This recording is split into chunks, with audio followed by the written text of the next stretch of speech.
বিশ্বের এমন একটি দেশ আছে যেখানে জনসংখ্যা মাত্র 1,70,00,000 কিন্তু তাদের ভাষা 850টি, অর্থাৎ 1,70,00,000 মানুষ কথা বলেন 850টি ভাষায়। আমাদের প্রতিবেশী দেশ ভারতেই রয়েছে 22টি ভাষার প্রচলন। অবশ্য প্রায় 150 কোটি মানুষের বাস রয়েছে যে দেশে, সেখানে বৈচিত্র্যের পরিমাণও যে বেশি হবে সেটাই স্বাভাবিক। তবে মাত্র কয়েক লাখ মানুষ যেখানে বাস করে সেখানে কয়েকশো ভাষার ব্যবহার নিঃসন্দেহে অবাক করার মতো একটি বিষয়। এই দেশটি হচ্ছে বিশ্বের অন্যতম একটি ছোট দেশ পাপুয়া নিউ গিনি। ওশেনিয়ার ছোট একটি দেশ পাপুয়া নিউ গিনির কথা। জনসংখ্যা কিংবা আয়তন কোনো দিক থেকেই দেশটি ভারতের সমান বা কাছাকাছি নয়। মাত্র 7.6 মিলিয়ন বাসিন্দা নিয়েও এখানে ব্যবহৃত হয় 850টি ভাষা।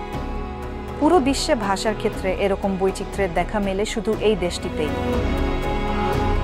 পাপুয়া নিউ গিনিতে কিভাবে আসল এত ভাষার সমাহার, সেই দেশের বাসিন্দারাই বা কিভাবে এত বিচিত্র ভাষা আয়ত্ত করলো, এই প্রশ্ন আপনার মনে আসতেই পারে।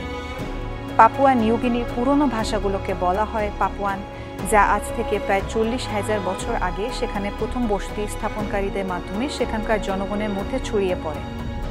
এসব ভাষা পাপুয়ানের অন্তর্ভুক্ত হলেও এদের উৎপত্তির ভিত্তি কিন্তু এক নয়। আসলে এই ভাষাগুলো আলাদা আলাদা কয়েক ডজন অসম্পর্কিত পরিবারের অন্তর্ভুক্ত। এরকমও কিছু ভাষার সন্ধান এখানে পাওয়া যায় যা কোনো পরিবারেরই অংশ না। এর শিকড় কোথায় তাও জানা যায়নি। আজ থেকে প্রায় 3500 বছর আগে পাপুয়া নিউ গিনিতে কয়েকটি অস্ট্রোনেশীয় ভাষার আগমন ঘটে। এগুলো দেশটিতে এর পূর্বে প্রচলিত ভাষার তুলনায় ভিন্ন ছিল এবং হয়তো সেগুলো একটি মাত্র উৎস থেকেই এসেছে। ধারণা করা হচ্ছে উৎসটি তাইওয়ানীয় ছিল। এত বৈচিত্র্যময় ভাষার সমাহারের ধকল সামলাতে না সামলাতেই দেশটিতে নতুন করে আরও ভাষার আগমন ঘটল 19 শতকের দিকে।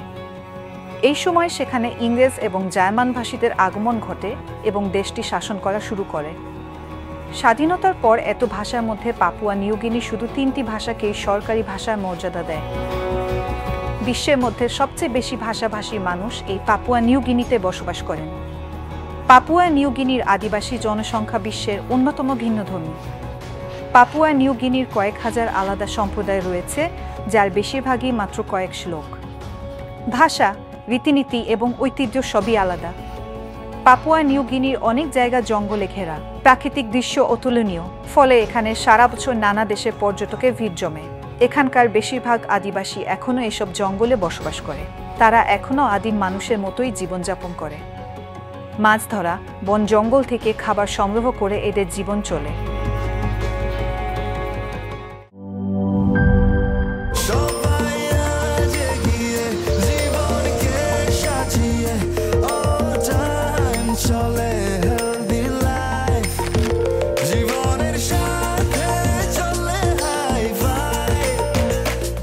চলার পথে স্বাস্থ্যকর all time honeycomb, all time healthy life.